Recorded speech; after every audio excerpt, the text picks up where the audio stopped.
안녕하세요. 이제 오늘 첫 시간에 대한 마지막 콘텐츠입니다. 앞에서 설명한 거는 뭐 쉽게 이제 첫 시간이고 오리엔테이션에 대한 개념으로 이루어진 건데, 뭐 저에 대한 기본적인 소개, 그리고 또 강의에 대한 기본적인 소개, 교재에 대한 내용, 뭐 이런 부분들, 여러분이 또 준비해야 될 내용들, 또 우리가 한 학기 동안 어떻게 수업하고 어떤 식으로 할 건지에 대한 얘기를 했습니다. 이제 뭐 이 시간에는 이제 어떻게 보면 아직 교재가 준비 안 돼 있는 부분이다 보니까 부동산 중개에 대한 이 제도가 어떻게 해서 발달되어 왔는지 과정을 이제 보는 걸로 해서 간단하게 수업을 하겠습니다.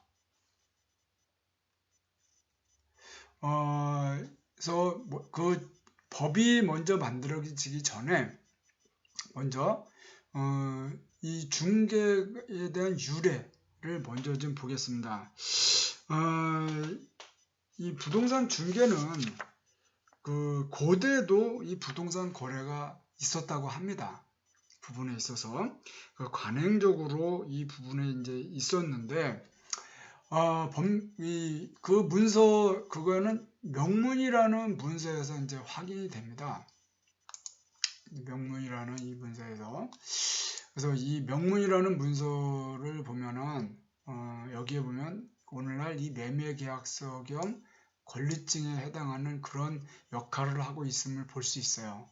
그리고 그 내용을 보면 부동산 매매 목적물의 표시와 위치 그리고 매각 사유를 밝히고 매매 대금을 기록하는 그런 내용들이 여기에 있습니다. 또한 후일 자손이 문제를 제기하지 않도록 간의 증거로서 이 명문을 기록한다는 내용에 함께 매매 당사자의 이름을 적고 수결을 좀 한 부분입니다. 이 수결이 뭐냐면 오늘날 인장과 같은 그런 효과를 내는 부분인데 이 당시에 도장을 찍은 것도 있지만 사인을 한 것도 있더라고요.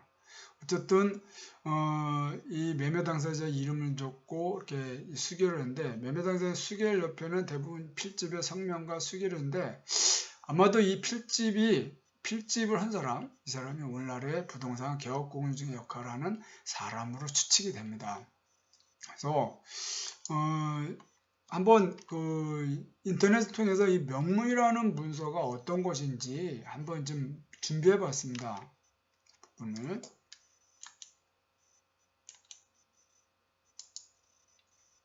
이렇게 되어 있습니다.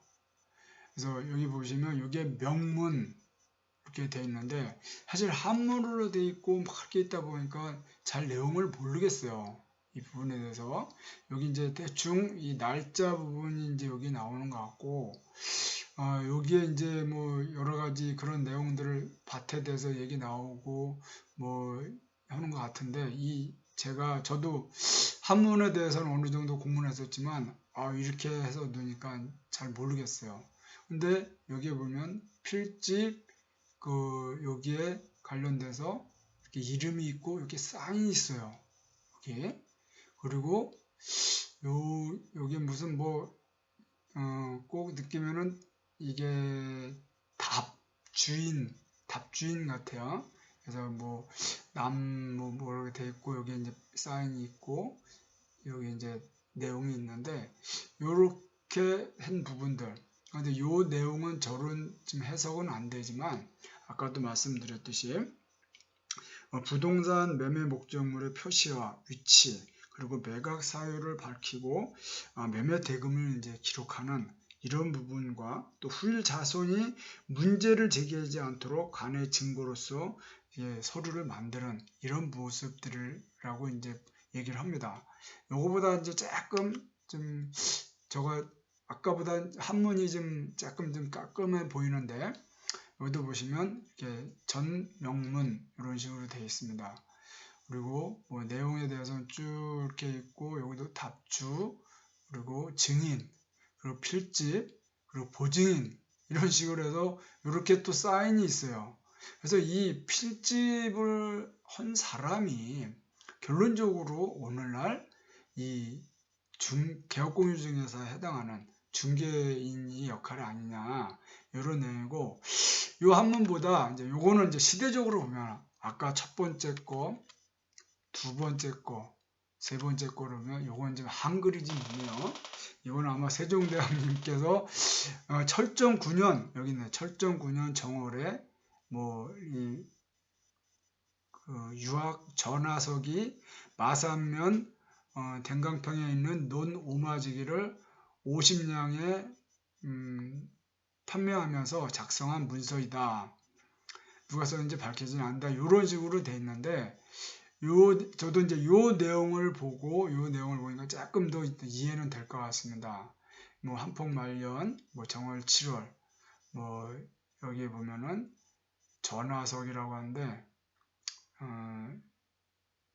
전화석이 그 댕강 여기 뭐 내용들인데 마산면, 명산면, 복수는 뭐 내용인지 잘 이해는 잘 안 되지만 문서가 이렇게 해서 이 부동산 거래가 있었고 여기에 필집의 건노형하고 사인하는 이 모습에서 이 당시 철종 임금이고 그 후에 한문 쓰는 시대에 이렇게 문서를 작성하고 또 사인을 할 정도라면 분명 그 글을 모르는 그 노비라든지 그 양반이 아닌 사람들은 이런 걸 못했을 것이라고 보고 그나마 이 정도 사람이면은 어느 정도 양반인데 그 사람들 중에서 이런 부분에 대해서 그 거래를 이루어지는 이런 모습이 아닌가. 그래서 옛날에는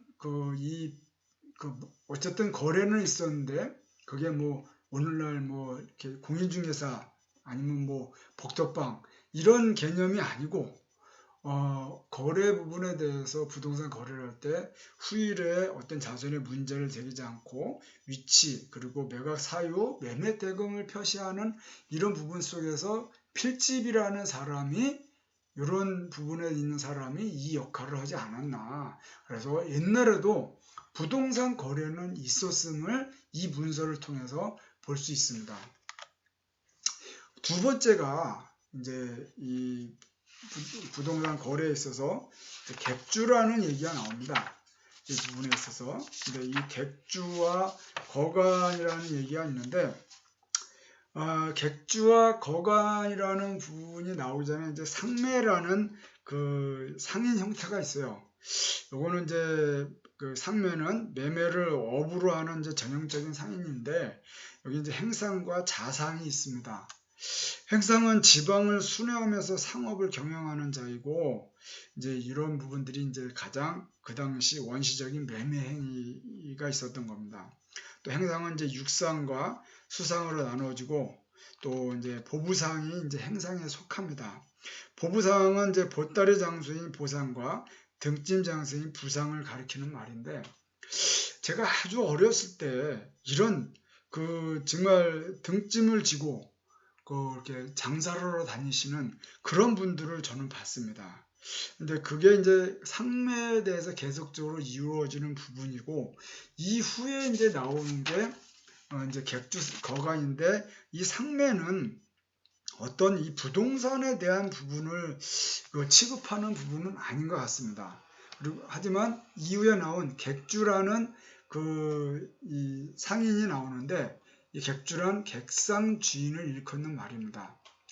객상이란 자기 고장을 떠나 객지에서 장사하는 상인을 객상이라 하고 주인이란 어떤 일을 주선하거나 주관하는 사람입니다. 그래서 결론적 객상주의는 자기 고장을 떠나서 장사하는 사람, 이 부분 쉽게 얘기해서 오늘날 같은 경우는 그냥 그 어떤 점포를 놓고 장사를 하는 부분이 이제 상인인데 이 당시는 점포라는 개념보다는 자기 고장을 떠나서 어떤 물건을 파는 사람들 이런 부분들을 이제 객주로 표현했습니다. 우리 옛날 그 드라마들 보면은 무슨 객주, 무슨 객주 이런 부분들이 많이 나오잖아요. 이 사람들이 뭐 중국을 왔다 갔다 하면서 물건을 사오고 팔고 하는 이런 부분, 또 지방을 다니면서 물건을 팔고 하는 이런 부분들, 이런 것들이 아마 드라마에서도 우리가 볼 수 있는데 이때 나온 게 바로 객주인 것 같습니다. 또 객주는 상품의 생산자나 상인들이 보낸 물건을 위탁받아서 이를 다른 사람들에게 팔거나 매매를 주선하고 수수료를 받는 중간 상인을 객주라고 얘기합니다. 이 객주가 이제 취급하는 부분에 따라서 이제 여러 가지 물건이 많이 있는데, 어쨌든 뭐 객주는 취급 상품이 이제 약재, 피용류, 직물, 금은 등 부피에 비해서 비교적 고가품을 많이 취급을 했다고 합니다.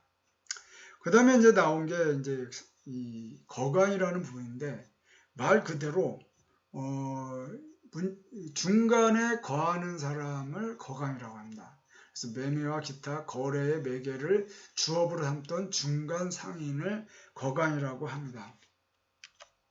그래서 객주와 거간에 대한 부분을 비교를 하면, 객주는 판매자를 대표해서 일방에서 대표하고 있고 일방에서 수수료를 받는 사람이고, 거간은 판매자와 구매자를 대표를 하고 있고 양방에서 수수료를 받는 사람을 거간이라고 봅니다. 그래서 이제 거간은 취급하는 물품에 따라서 나누어지는데, 예를 들면 포목을 파는 거간이다.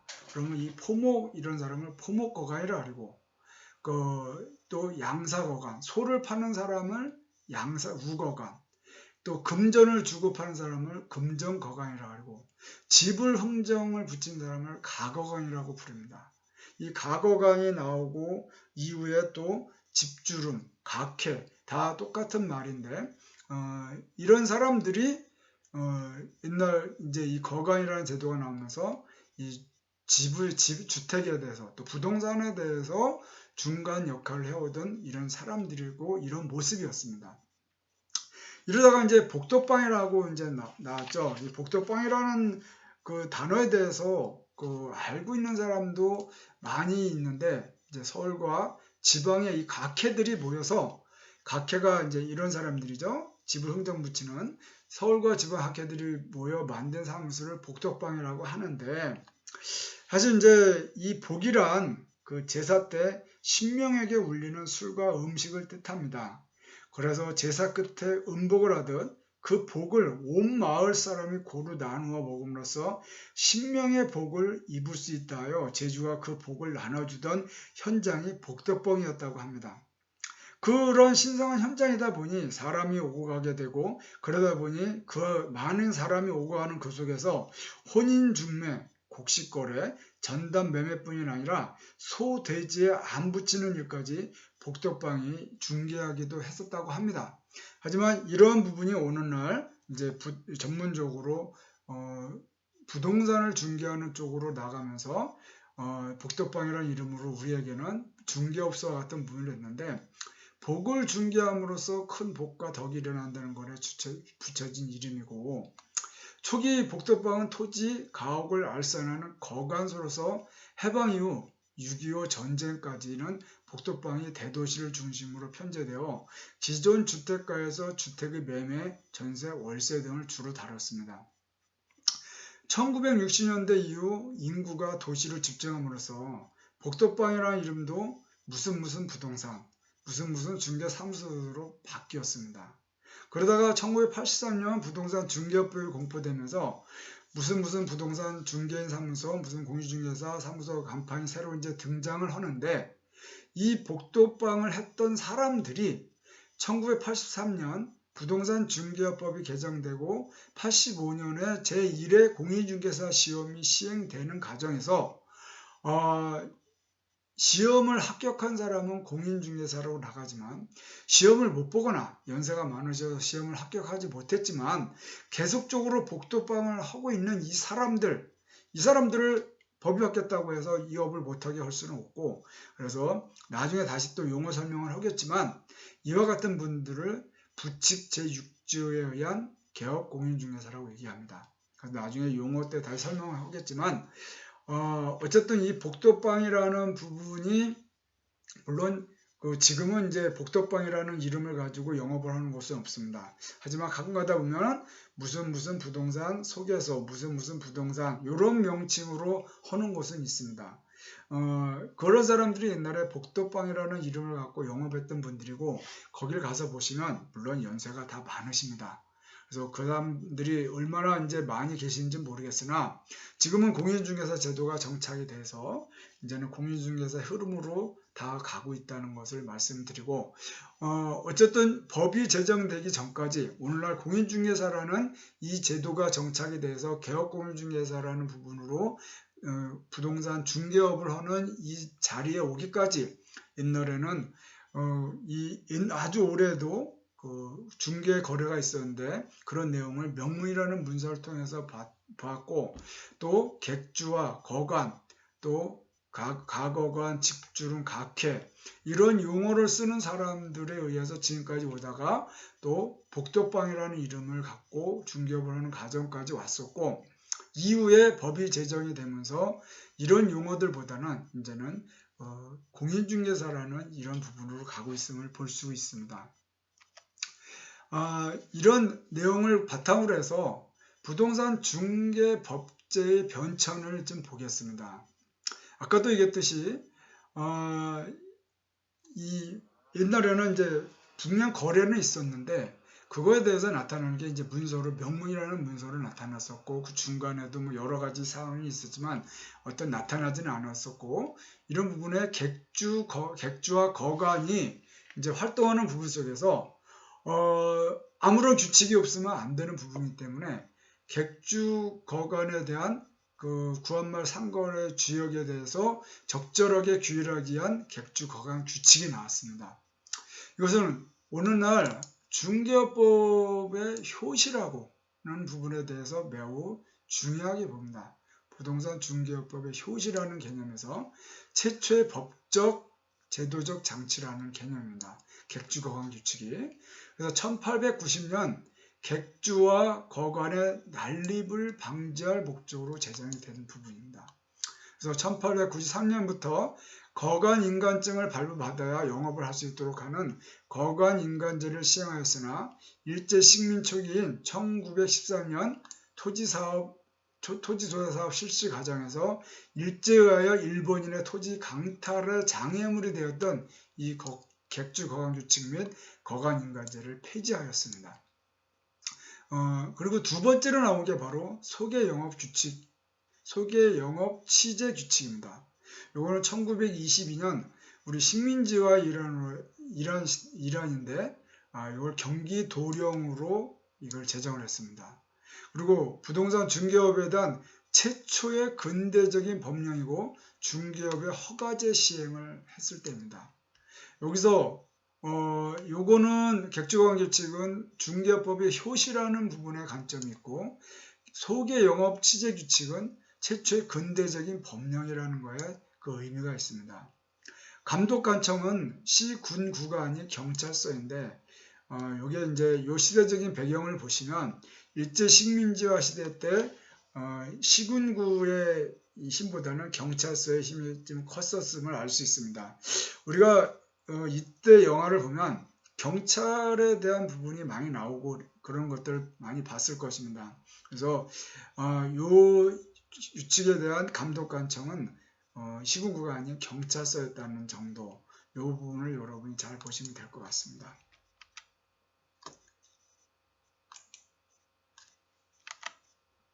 다음으로 나온 게 이제 이 소개영업법입니다. 이 소개영업법은 1961년 5.16 군사 쿠데타 이후 급히 제정이 됐습니다. 처음에는 소개영업법은 혼인알선, 고용알선, 부동산 중개업 등을 취급했습니다.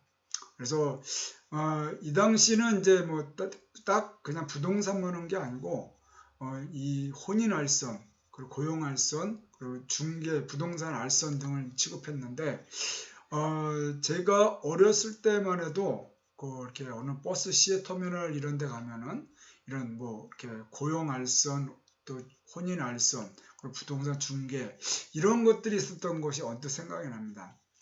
1962년 부동산, 동산, 기타 재산권에 대한 소개만 할 수 있도록 이게 이제 바뀌었습니다. 전에는 이런 걸 다 하다가 1962년에 소개영업법에서 부동산과 동산, 기타 재산권에 관한 것만 소개할 수 있도록 되었고 이때 이 소개영업법은 무자격제고 신고제였어요.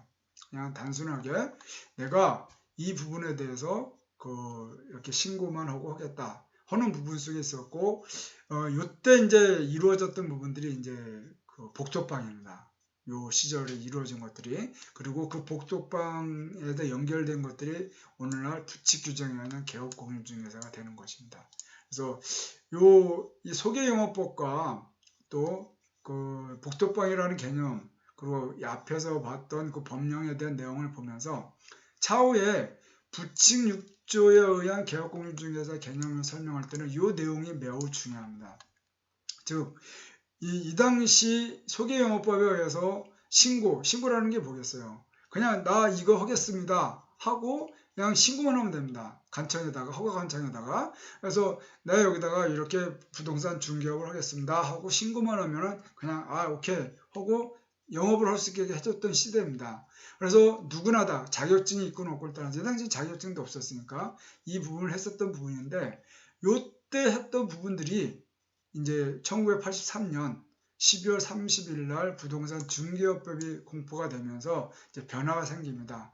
이 부분 84년 1월 1일 날 시행이 되었는데, 부동산 중개업법이 제정된 이 사회적 배경은 당시 부동산 시장의 거래 질서가 확립되지 못했기 때문에 투기 조장, 허위 선전, 복부인의 등장 등 사회적 문제가 발생하여 부동산 거래 질서 확립을 위하여서 법을 제정했습니다. 그리고 이 당시 처음에는 다시 허가제를 도입을 했습니다. 여기 이제 신고제였는데 허가제를 도입을 했고, 85년에 1회 공인중개사 시험이 있었습니다. 그러다가 1999년에 허가제에서 등록제로 여기 바뀝니다. 이 부분이. 그래서 이 1회 공인중개사 시험에 대해서 85년에 시험이 있었고, 이때는 양성화 차원에서 기존에 이런 이 복덕방 했던, 이 소개 영업을 해서 했던 이런 분들의 또 편리를 봐주기 위해서 되게 많이 그 시험을 합격을 많이 해줬는데, 그래도 합격을 못하신 분들이 좀 많이 나와서 그 부칙 6조에 의한 개업공인중개사 부분이 얘기가 나온 겁니다. 그리고 이제 2005년 6월 30일 이제 공인중개법이 나옵니다. 이때는 6월 30일 날 공인중개사의 업무 및 부동산 거래 신고에 관한 법률로 이제 변경이 됐고, 이때 법이 만들어지면서 부동산 경국 및 입찰 대리 업무가 부여됐고, 그리고 부동산 실거래가 신고 의무 제도가 이때 도입이 됐습니다. 1983년에 제정된 부동산 중개업법이 22년 만에 이제 이 세입으로 변경이 됐는데, 14년에는 공인중개사법과 부동산 거래 신고에 관한 법을 분리를 했습니다. 이때는 공인중개사 업무 및 부동산 거래 신고에 관한 법이었는데, 14년에는 공인중개사법과 또 부동산 거래 신고에 관한 분리를 했고, 2017년에 부동산 거래에 관한 법을 부동산 거래 신고 등에 관한 법으로 변경을 했습니다. 그래서 외국인의 부동산 시대에 관한 특례, 토지거래 허가 등을 추가로 이제 두면서 법이 바뀌었고, 이제 오늘날 이제 우리가 공부하는 이 법은 바로 2005년 6월 30일 법률 명칭이 변경된 이 법을 기준으로 해서 우리가 수업을 합니다. 그래서 다음 주부터는 교재와 또 법령을 여러분이 준비를 하셔서 정해져 있는 이 부분을 가지고 이제 수업을 하는데, 다음 주 수업이 매우 중요합니다. 용어의 정리고 이러다 보니 매우 중요한 부분을 차지하고 있습니다. 그래서 여러분이 꼭 다음 주에는 교재를 꼭 준비를 하시고, 또 이 준비된 교재와 법령을 갖고 하나하나 보면서 가야만이 비대면으로 수업을 하는 부분 속에서 좀 여러분의 이해에 조금이나마 극복이 되는 어떤 계기가 될 것이라 예상이 됩니다. 정말 이와 같은 수업을 진행해서 좀 아쉽지만, 오늘 수업에 대해서는 뭐 오리엔테이션 개념이고 또 나왔던 내용도 그렇게 뭐 무거운 건 아니었지만, 여러분이 이와 같은 부분을 간단하게 보시고, 또 오늘 수업한 거에 대해서 꼭 여러분이 노트 정리를 하시고 간단하게 필기를 하셔서 이 부분을 저에게 꼭 레포트를 제출해 주셔야 합니다.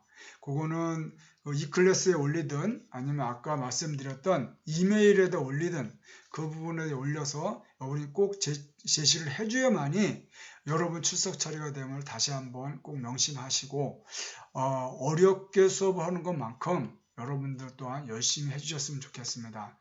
긴 시간 함께 해주셔서 감사를 드리고 첫 시간을 이렇게 해서 마무리하겠습니다. 감사합니다.